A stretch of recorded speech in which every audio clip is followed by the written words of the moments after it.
gradu bat eta erdi mugatzea. Egia esan, kasu batean erdibidean gaude eta beste kasuan ja erdibidea pasatu dugu. Bale? Bueno, 2014 urtean, klima aldaketaren nazioarteko adituen taldeak, IPCC deitzen dira ingelesezko siglatan, bere 5. Dokumentua edo informea argitaraztu zuen.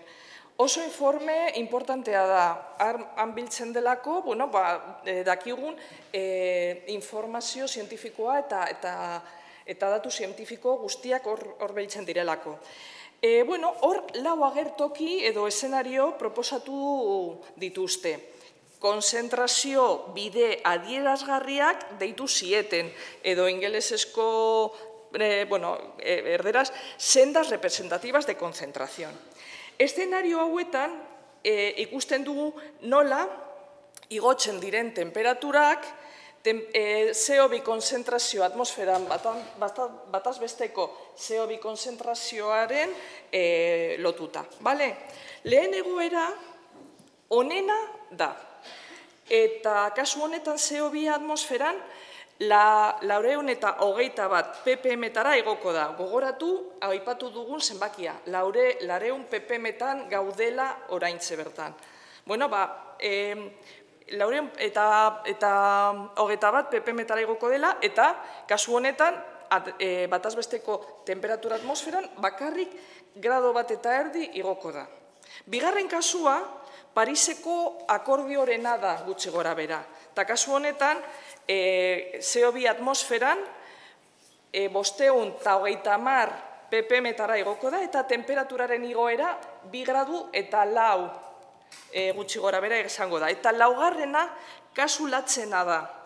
Eta CO2 emisioak ez murriztearena da kasu hau, eta kasu honetan 5 gradutara helduko gara, eta CO2 konzentrazioan atmosferan 1000 ppm izango dira.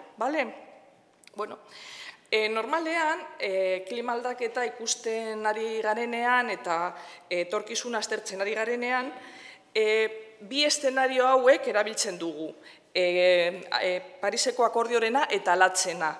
Batez ere, konparaketak egiteko eta joerak adierazteko. Baina, importantea da jakitea, zientifikoek 4 eszenario hauek buruan daukatela eta lauekin jolasten ari direla.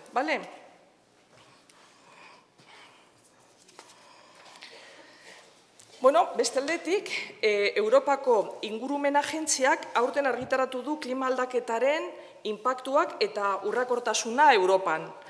Bertan, informazio ugari aurkituko dugu, baina, dokumentu honetan mapa hau agertzen da. Eta mapa honetan biltzen da, klima eskualde desberdinak eta zer gertatuko den gutxi gora bera eskualde hauetan.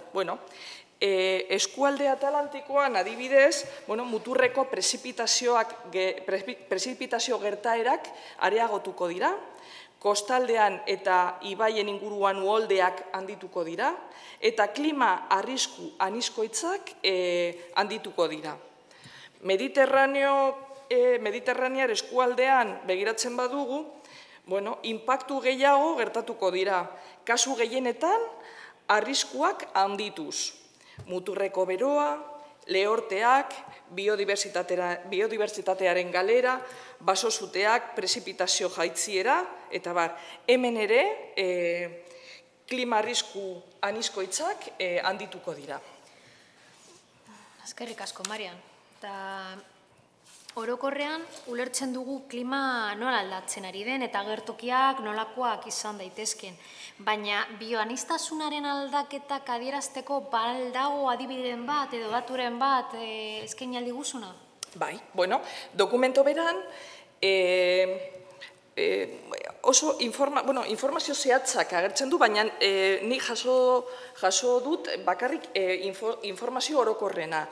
Eta, hor agertzen da adibidez, ekosistema lehortarrak lurzoruari eta basoei begiratuz, klima aldaketak eragin handia sortuko du ekosistema lehorretan. Nola? Lurzoruaren egoeraren aldaketak egongo dira, fenologi faseen aurrerantzea, animalien eta landaren migrazioak, batez ere iparrerantz eta gorantz, aldaketak espezieen arteko interakzioetan, espezien desagertzea eremu espezifikoetan, Europan adibidez, habitat ezberdinen euneko 14 eta interes bereziku espezien euneko 13 presiopean daude klima aldaketa dela eta espero da, kopuru hau bikoiztea datorren urteetan. Eta Natura 2000 sarean dauden espezie askok klimara egokitutako nitxo ekologikoak galduko dituzte. Lurzoruaren ezetasuna aurreikusitako aldaketek, batez ere Mediterraneoan jaitsiera garrantzitsuak, eragin handia izango dituzte ekosistema lehortarretan. Basoak eta lotutako zerbitzuak, hor ikusi ditugunak, iparrerantz eta altuera garaienetarantz mugituko dira. Eta beste faktoren artean, zuteek eta intsekto izurriek bultzatuta. Eta, aipatu dugunez ere, klima aldaketak espezien baditzaileek sortzen dituzten arazoak areagotuko ditu Europa osoan. Eta, ekosistemak eta lotutako zerbitzuak begiratzen baditugu, klima aldaketa eragin handia dauka ekosistemetan, bai, biodibertsitatean eta zerbitzuak eskaintzeko gaitasunean ere.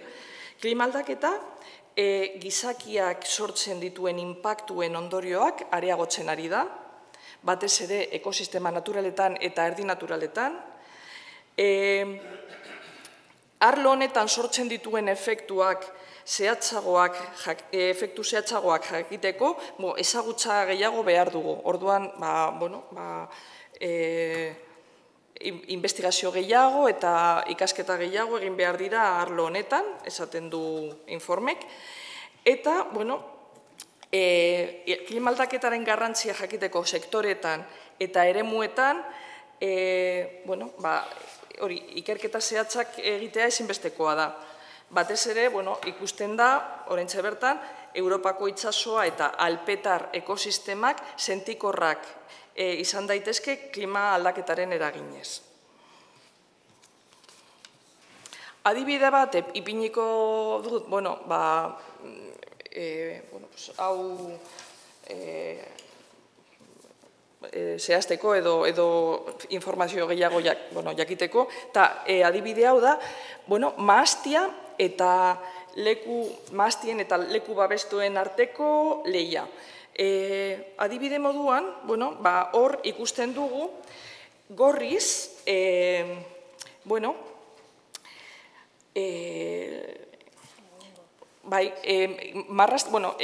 irudian agertzen da nola mugituko den, nondik nora mugituko den mahastiak urrengo 30 urteetan. Ez, ondo dago. Gorrian ikusten dugu galduko diren gaur egungo mahastiak hezitzeko eremua proposenak, urdinan berriak sortuko direnak, eta, lekuz aldatze honekin konturatu dira mahastiaren eta babeserako garrantzia handia dituen eremuen arteko lehia sortuko dela, eta lehia honetan erabakiak hartu beharko dira. Nortzuk hartuko dute? Sektoreak eta gobernuek. Baina, hori adierazgarria da. Hau osotzeko, jakin, ointxe bertan ikusi dugun bezala, igual horreko maparagoaz, ikusi dugun bezala hitz egin dugu Natura 2000-aren inguruan, Natura 2000 da Europa mailan dagoen ointxe bertan babesgune sarerik handiena, zabalena, eratuena, mundu mailan handienetarikoen artean, ez baldin bada handiena da.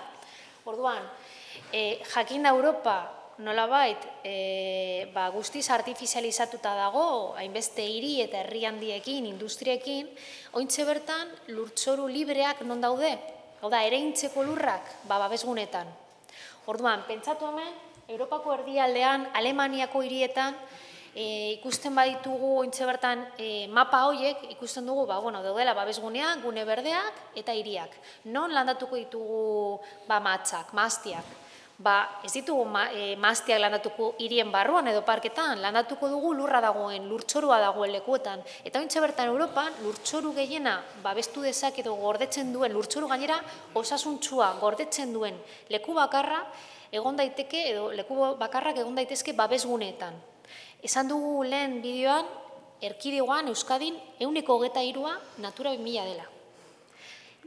Erkidegoaren 123. Beste estatuetan antzeko zenbakiak ditugu, gutxi gorabehera, 15, 120, orduan ez dago eraikita, ez dago artifizialitzatuta. Gertatzen da, gure erronka etorkizunean biodibertsitatea eta klima aldaketaren aldetik, adibidez kasu honetan, izango da orekatzea zerbitzu ekosistemikoak hemen hornidura zerbitzu bat ematen diguna elikagaia, kasu honetan ardoa, mahatza, erregulazio kulturalak diren beste zerbitzuekin. Ze balio du gehiago? Babesgune bat eukitzea, erregulazio zerbitzuak uraren kalitatea hobetzeko, ala ardoa egiteko, norbaitek erabaki hori hartu beharko du. Hori da, Marianek planteatzen duen arazoa eta erronken artean pila bat alditugu, luzatu genezake hau asko, baina ideia da zuek ulertzea zenolako erronkak, ez da helburua, ez hau da erronka bat eta lehia bat egon daiteke, babesguneetan, biodibertsitatearen kontserbazioa eta giza garapenaren artean. Eta erabaki behar da, zek balio duen gehiago.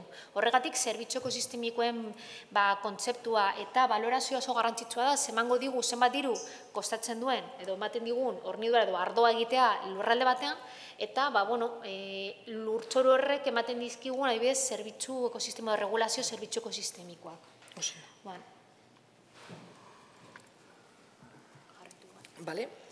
Eta Euskadin, hor daukazu enlace bat, gure webgunerako, eta hor agertzen diren... Berdin da, bakarrik... Berriro itxuliko gara... Hor agertzen dira, datu batzuk, jakiteko zer gertatuko den hemen Euskadin.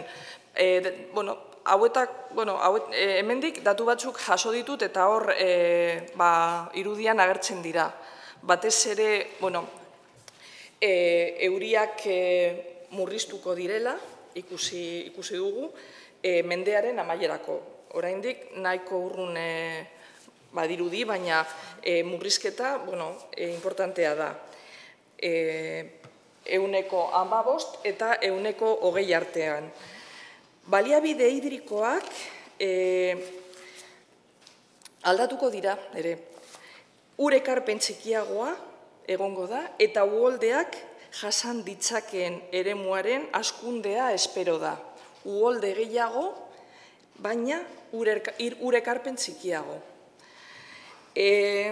Muturreko prezipitazioaren igoera, uholdeak sortzeaz gain, lurriztaketa, ikusi, azken neguetan ikusi dugunez, lurriztaketak eta autobideetan, eta auzo batzuetan, eta herri batzuetan, hor egongo dira, areagotuko dira, eta lur-jauzi handiak gertatzeko arriskua ere handituko da. Hiri eremuetan, gehieneko eta gutxieneko temperaturak biak gora egingo dira. Baina oso importantea dena da, 35 gradutik gorako temperatura duten egunen kopuruak gora egingo du 3 hiriburuetan. Eta hori da bero boladen efektua. Orduan, bero boladen efektu hori areagotuko da Euskadiko 3 hiriburuetan. Eta hori ere oso importantea da, zerbitzuei begiratuz. Kostaldean, inpaktu nagusiak itsasoaren batazbesteko maila igotzearen eraginez gertatuko da, eta espero da, hemen Euskadin, itsas maila 50 zentimetroa igoko dela mende honen amaierako.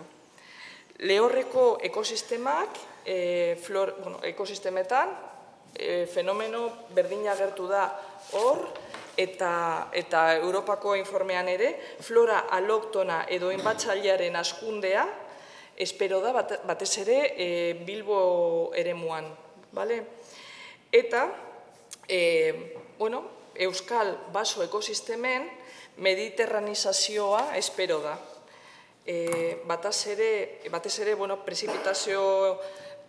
prezipitazioaren jaitsiera eta temperaturaren igoera, baso ekosistemen mediterranizazioa sor lezake. Orduan, hori kontutan hartu, oso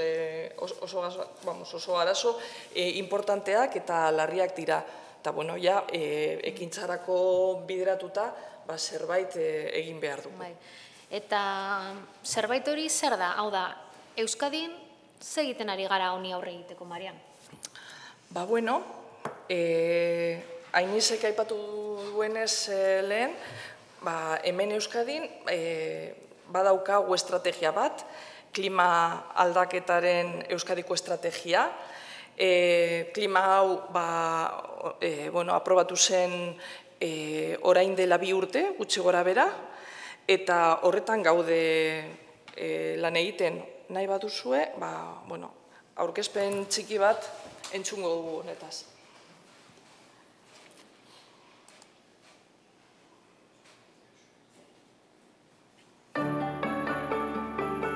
Egia da gizakiak eragina duela planetako sistema klimatikoan.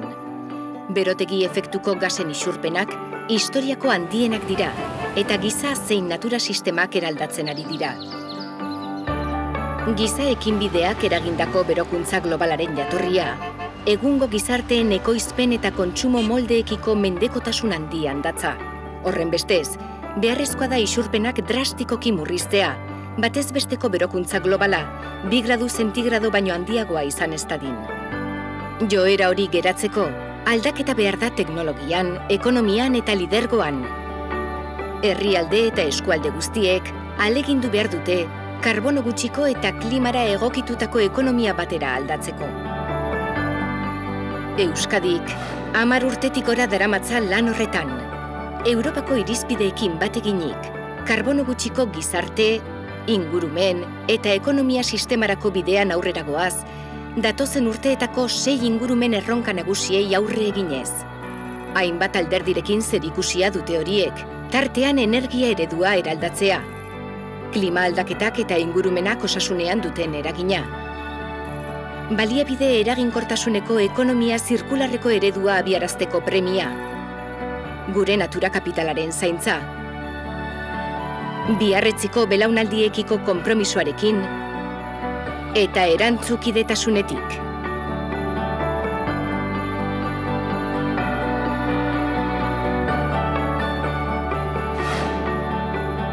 Europar Batasunak, nazioarteko trakzio erakunde den aldetik, 2030erako isurpenak modu nabarian murrizteko eta energia berriztagarrien erabilpena areagotzeko konpromisoa hartu du.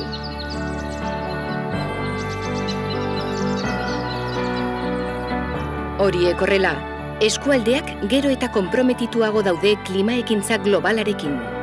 Eskualdeen arteko lankidetzak, ingurumeneko politiken ezarpena eta sigimendua sendotzen du. Esaterako honako lankidetza sare hauek eratuz. Energy, Encore, The Climate Group, Euskadik eginkizun garrantzitsua du azken horretan, mundu mailako mugimendu horren estatuen eta eskualdeen arteko aliantzan lehendakarikide denez. Estatuek izenpetzen dituzte itun nagusiak, baina eskualde eta hiri mailan gauzatzen dira ekintzen 80%. Hori dela eta, eskualde eta toki mailako partaidetza aktibo eta konprometitua funtsezkoa da nazioarteko akordio horiek arrakasta izateko. Euskadik, Europako isurpen guztien 0,5 besterik ez dakarrenak. Karbono gutxiko eta klima aldaketaren inpaktuetara egokitutako ekonomia lehiakor batera aldatzeko lanean dihardu. Horretarako, 2020rako Euskal Autonomia Erkidegoko ingurumen esparru programan ezarritako konpromisoak betez. 2050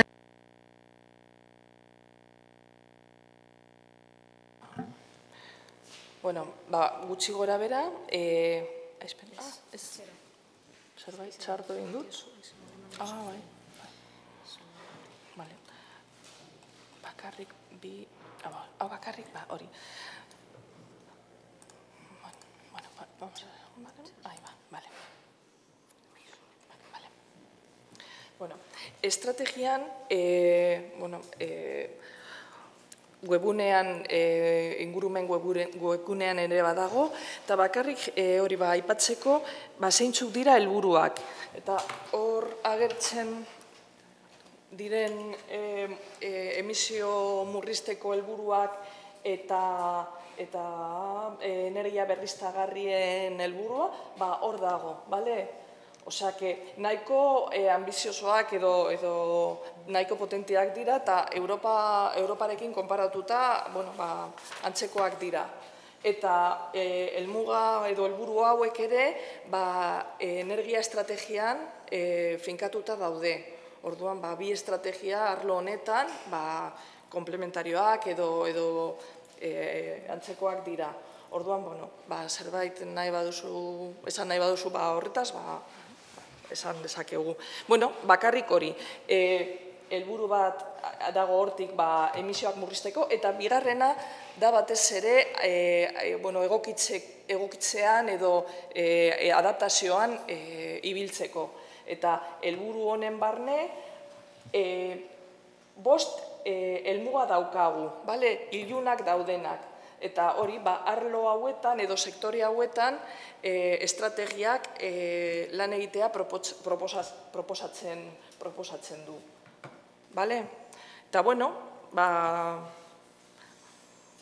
niri orain, hainese, hori gustatuko litzaidake, jakitea, zer egiten ari dira beste lekuetan,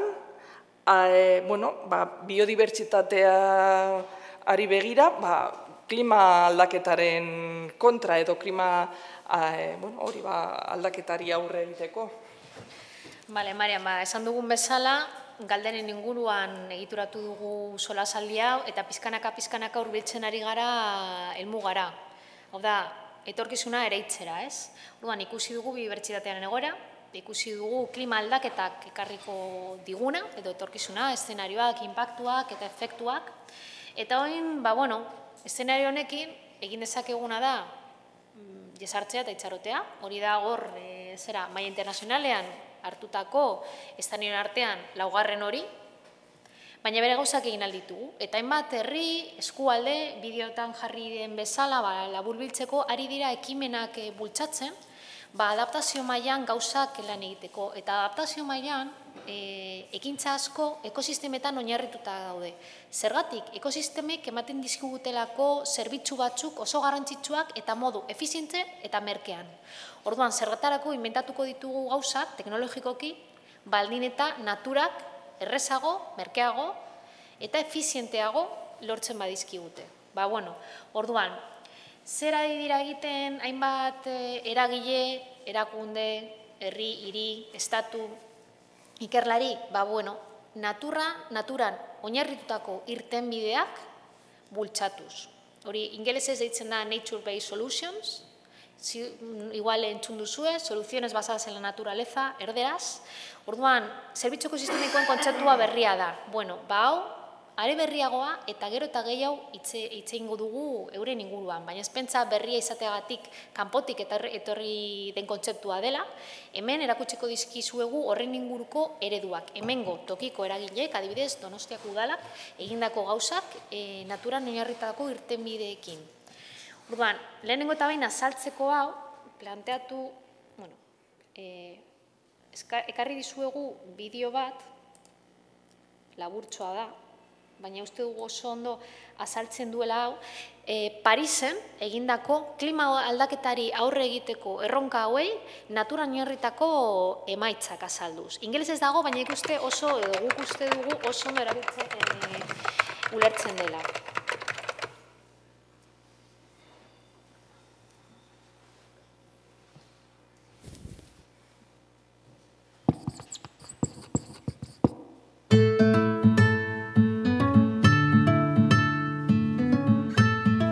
Inpaktuak, Marianek azaldu dituen inpaktu guztiak.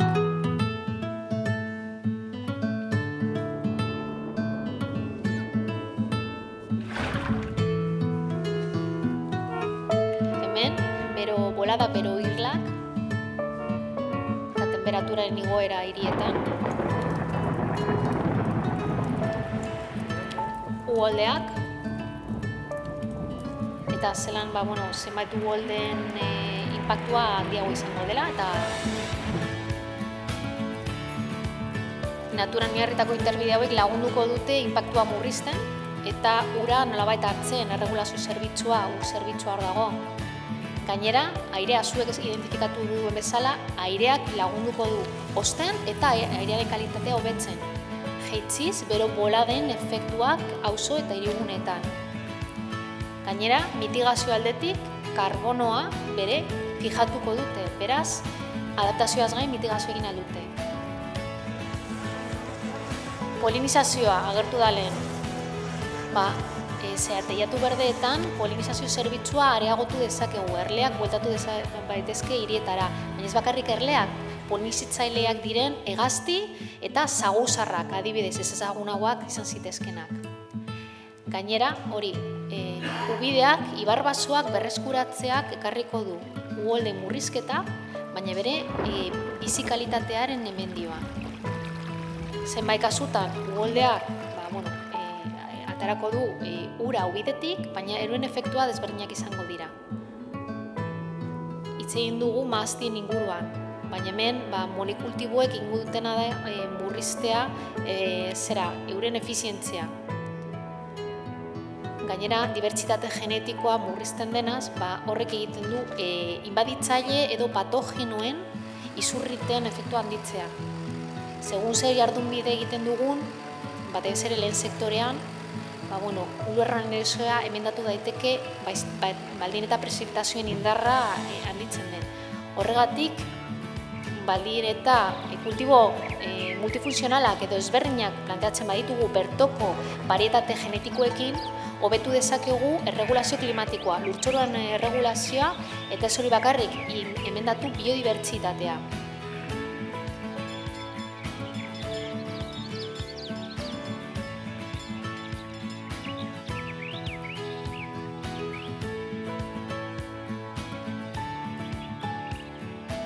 Atera da dinamikan lurtzorua. Lurtzoruaren ekosistemen garrantzia ez ezaguna da orokorrean. Baina oso garrantzitsua da karbonoa fijatzeko, hau da, aldaketa klimatikoaren mitigaziorako eta adaptaziorako. Biodibertsitatea lurtzoruan gainean hazten baita.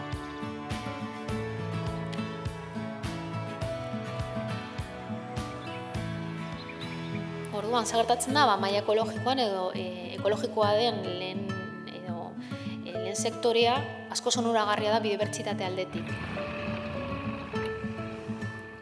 Basogintzaren inguruan hitz egin du Marianek, inpaktuak egiko ditu eta basoak mediterraneoagoak izango dira. Horrek ekarriko ditu temperaturen igoerak izurrite gehiago, inbaditzaile gehiago, eta efektu gehiago eta produkzioa jaitsi daiteke. Baso multifuntzionalak edo naturalagoak izanik, edo beste bertoko espezieak landatuta, jasango dute hobeto temperatura aldaketa erresilientzia, baina bere kanpoko izurritek ekarri aldituzten efektu negatiboak. Gainera, segun zelan kudeatzen duzun basoa, onuragarriagoa izan daiteke biodibertsitaterako. Gure basoak aberatsagoak izanez, hortik jaso alditugun hornidura zerbitzu, adibidez onddoak, perretxikoak, baina bere beste regulazio zerbitzu gehi kulturalak izan daitezken kontuak. Horien barruan, hemen, Natura 2000an, hainbat espezie baititugu babesguneetan.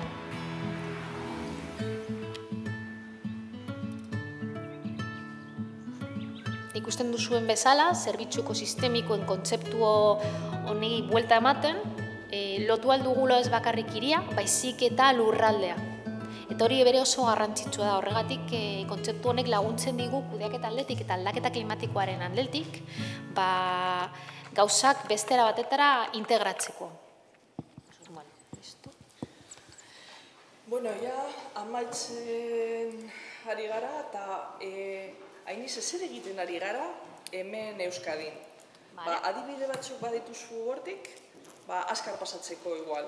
Bai, gauza asko atera egin dira ja solasaldia, komentatu egin ditugu. Orduan, ekarri dizkizuet eredu batzuk ikustarazteko hemen, ointze bertan, Euskadin ari garela klima aldaketari aurre egiten, adaptazioaren ikuspegitik, naturan oinarritutako irtenbideak landuz. Batzutan ez da igual izan horrekin ezagutzen eta igual ikusi dituzue herrian edo hirian ekintzak egin direla, sustatu egin direla, eta batzutan ez dakigu zen garrantzitsuak izan daitezkeen ekintza hauek klima aldaketari aurre egiteko, ez?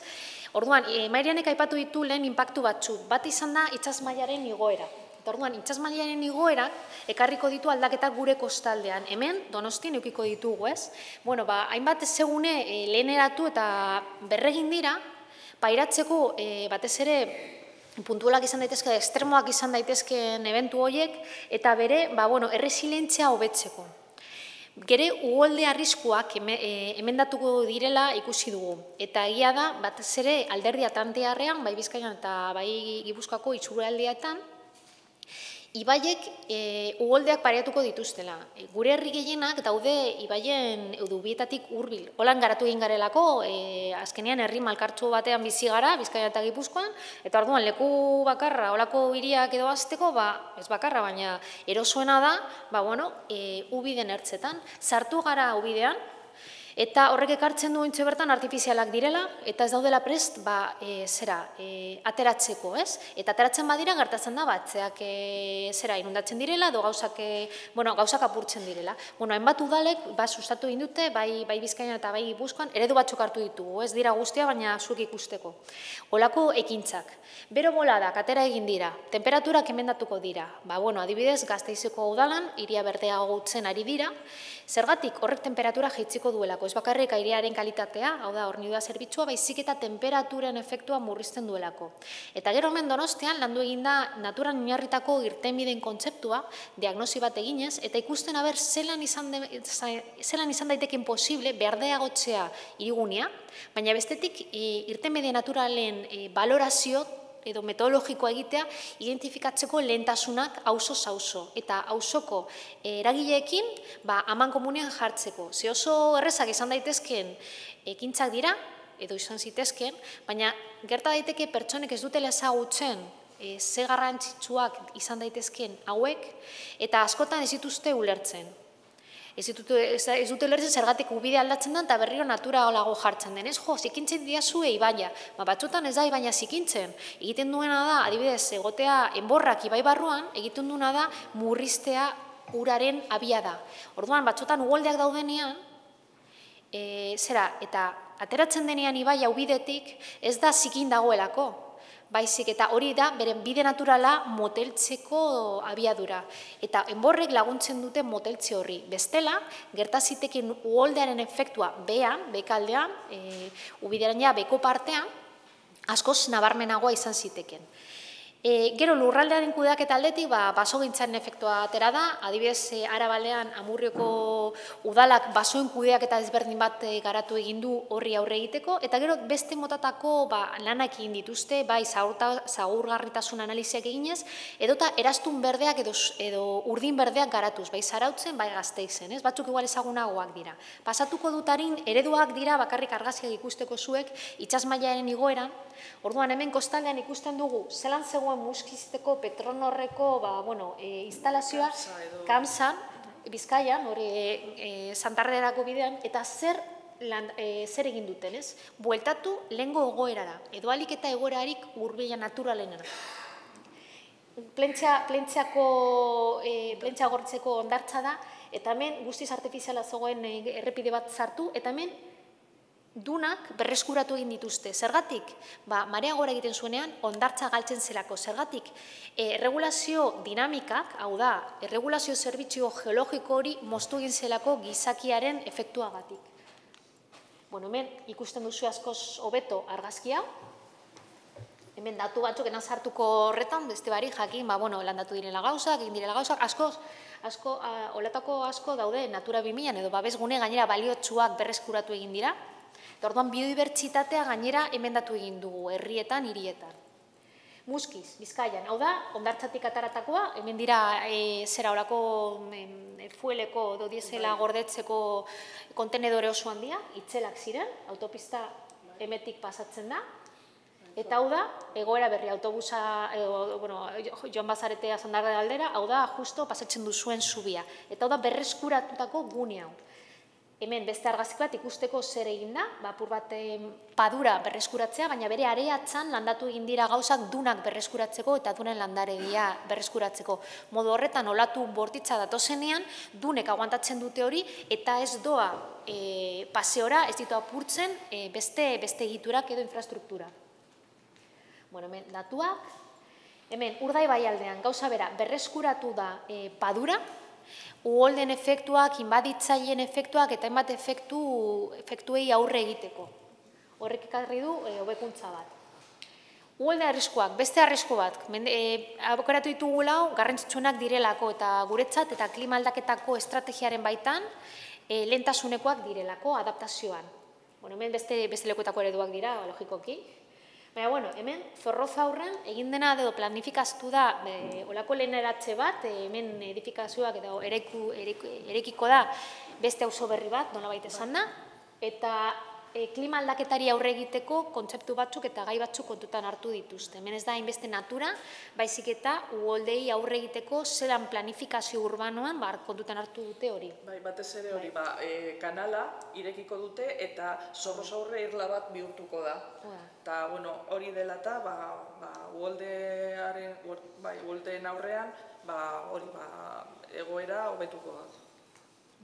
Hemen, Lasarte horian, egin dena da, gainera, degradatutako gune batean, hartu egin zen gune hori eta bertaratu da. Zenbait kasutan ezinezkoa da bueltatzea naturara zergatik, uholdearen inpaktua oso fuertea denez, edo izan daitekenez, artifizialak diren egiturak jarri dira lehentasun bezala. Baina posiblea da zenbait kasutan bueltatzea. Segun non dagoen eta zelan dagoen eraikita,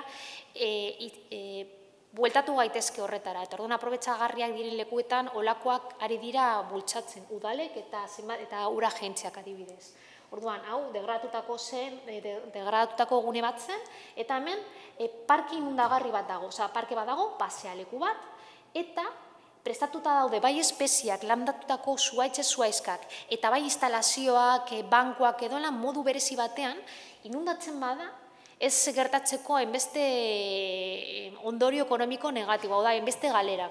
Azkenean, ibaia aterako da 10 urtetan, 25, 50 edo 5 urtetan, baina aterako da. Hori da, ekosistemen kontu bat, gu bakarrik egin dezakeguna da adaptatzea, eta parke inundagarriak diren parkeak existitzen dira.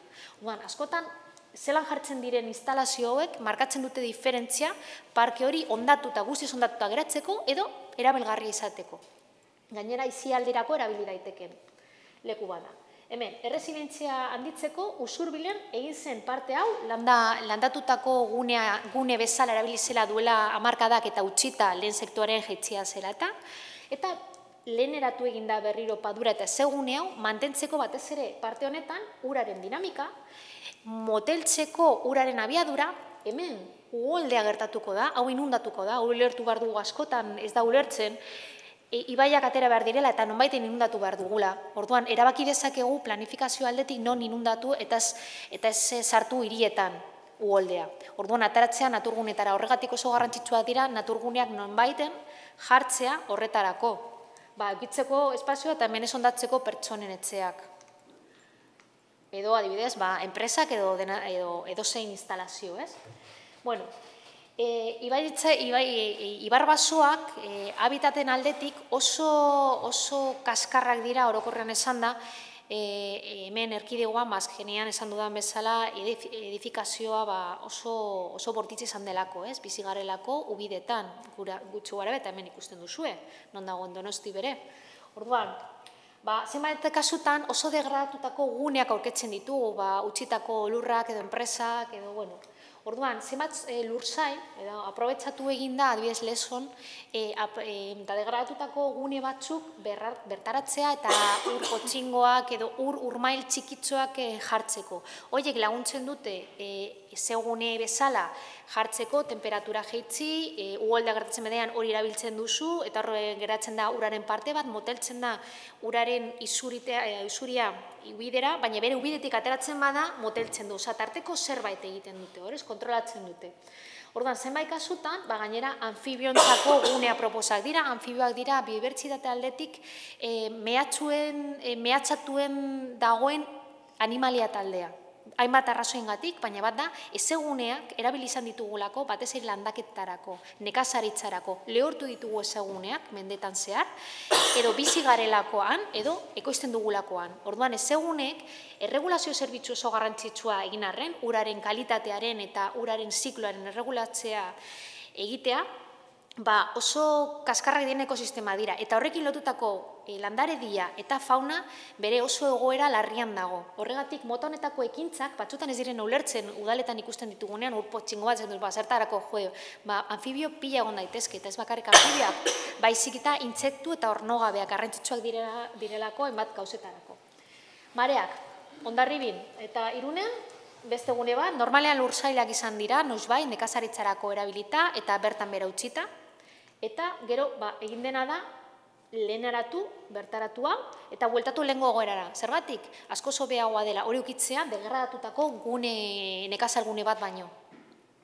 Gainera biodibertsitate mentatzen duzu, landaredia, animalia, hegazti pila agertzen dira, eta beste mota bateko aktibitate ekonomika garatu daitezke horra, aisialdikoa, kulturalak, turismoa, eta ointxe bertan krisian, emendatu egin den turismorik garrantzitsuena izan da turismo berdea, naturan oinarritutako turismoa. Erkidegoan uste dute 10% emendatu egin dela azkenengo urtetan. Orduan, pertsona batzuk ari dira hortik etekina ateratzen. Bero boladak.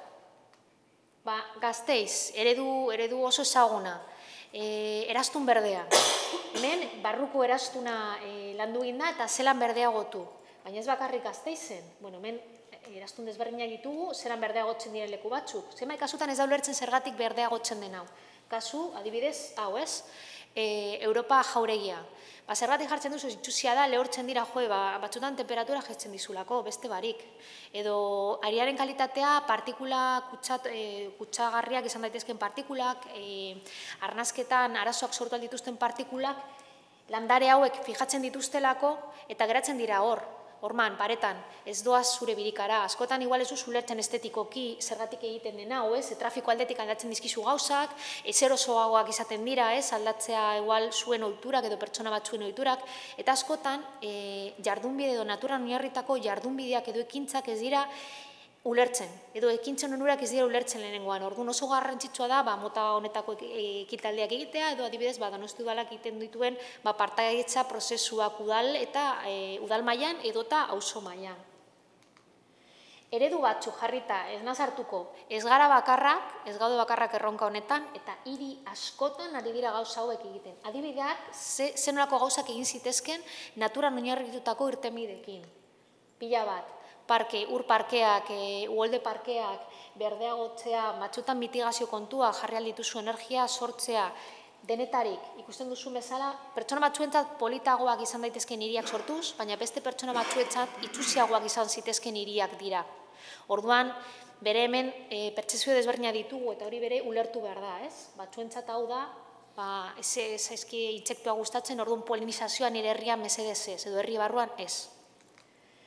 Hemen, Donostian, esan duzuet, egin dela, eta horrengo astean aurkeztu egingo da, naturan oinarritutako irtenbideen balorazio bat, auzoz auzo, ikustarazteko ze potentzial dago gure hiria berdeagotzeko, zenbat zerbitzu ekosistemiko emendatzeko, airean kalitatea, erregulazio zerbitzu, badakigu landu egin dela, igual batzuk parte hartu izan duzue, hori ez dakit, parte hartze prozesu batzutan zenbat auzotan, ikusteko hau, jakiteko haber ze pentsatzen duten eragileek, erakundeek, pertsonek, gauza hauetaz, azkenean beste batzu biziko dira auzo horietan, eta horiek galdetzea garrantzitsua da, jarri baino lehen, eta egin dute lan hau, teorikoki etorkizunera ereintzen, edo etorkizunerako ereintzen, eta etorkizuneko adaptazio ekintza planak, honetan, oinarritu zitezkelakoan planteatu zuten lan hau, eta Eusko Jaurlaritza bitartez bultzatu egin dena. Lurraldearen kudeaketa osoaren, basan dizuet, Amurrion basoaren kudeaketa, herrien eraztu berde urdinak, ezpentsa Gasteizen planteatu zen eraztun berdea, duela urte asko, 7 parketan oinarrituta, eta diru asko, eta urte asko inbertuta horietan, pizkanaka eraikitzen den gauza bat da, ez dagun batetik bestera sortzen, baina ez bagara inurrun joaten, Zarautzen bere ari dira eraztun berde urdin bat eraikintzen. Berde urdin hartzen dutelako kostaldea eta ibaiak. Planifikazio kontuak eta ekintza azke egon zitezkeen ekintzak hartuz eta ikuspegi orokorrarekin epe ertain eta luzera, ze bakarrik klima aldaketari aurre egiteko epe ertain eta luzera begira egin behar ditugu gauzak, antolatzen ari dira hau, etorkizunean erinta eukitzeko eraztun hau. Etorkizunean, harin, ez dugu jarriko ja denboraz oso ez du gaudelako, baina, etorkizunean ez gara joango espaziontxietan, ez dugu lako gauzarik egingo, baina Marianek aipatutako erronka batzuk 2050, 2001ean hor bai egongo direla. Orduan, etorkizuna, askok esaten dute maila internazionalean naturan dagoela. Jarriko dut bideo hau, jarriko dugu doinu barik utzi aldugu, baina hau da Singapurren bideo bat. Singapur mundu mailan ointze bertan bioanistasun aldetik oso hiri garrantzitsua da. Zergatik? Bioanistasuna hartu duelako bere garapenaren oinarri bezala. Hiri hori teknologikoki oso potentea dena, ari dela oin teknologia alorretik, igual aterako gara. Itxeron bai, ez dabil, konexioa. Irekita. Itxeron, aterako dut. Biodibertsitate aldetik, ointze bertan, ez dabil, itxeron, momentu bat. Biodibertsitate aldetik oso aurreratua den hiri bada, hiria ez du hasiko natura edo biodibertsitatea kontutan hartu gabe, eta horretarako estrategia bat ari da eraikitzen, aldaketa klimatikoarena, horretan oinarrituta. Eta ez dakit zergatik ez da bilen bideoa, holan geratuko da. Orduan, interesik baduzue, bilatu mesedez, interneten bideo asko daude, dokumentalak ikusten dira noizbait eta emititzen dira telebistan Singapurren inguruan, ze natura, ez dakit zergatik ez da bilen, baina natura eurentzat ez da erronka bat, ez da garapenari eragingo dion oztopo bat, baizik eta garapenerako tresna eta bide bat, eta askotan euren baliabide bakarra. Jarriko dugu eta ikus dezazuen. Singapore, once a sleepy island in Southeast Asia, transformed in a matter of decades into one of planet Earth's Kenduko dugu doinua, holan jarraitu, bera. Arazoak ematen dituzu YouTubeen dago. Utsi behar dugu.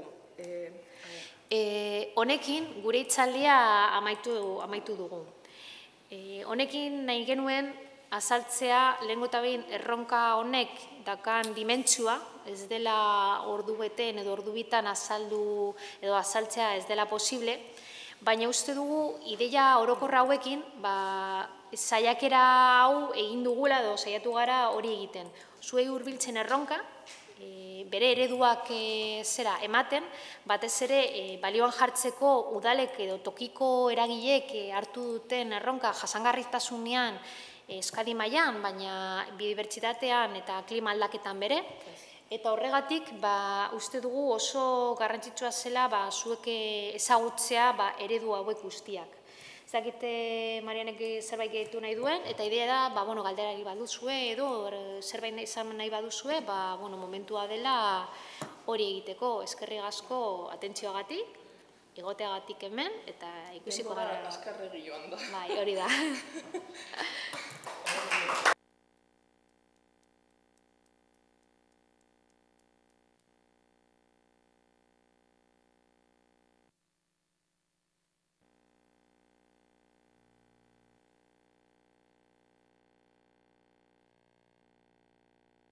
galdirarik dauden edo, hau da momentu egokiena egiteko.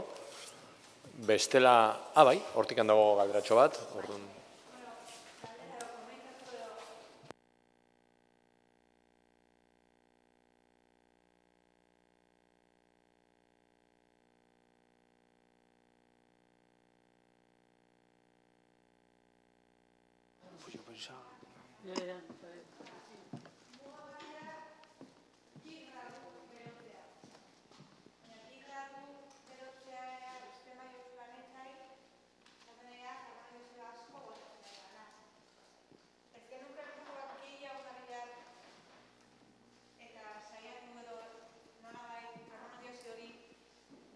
Lengo baloretara edo zeritu zaila azkenen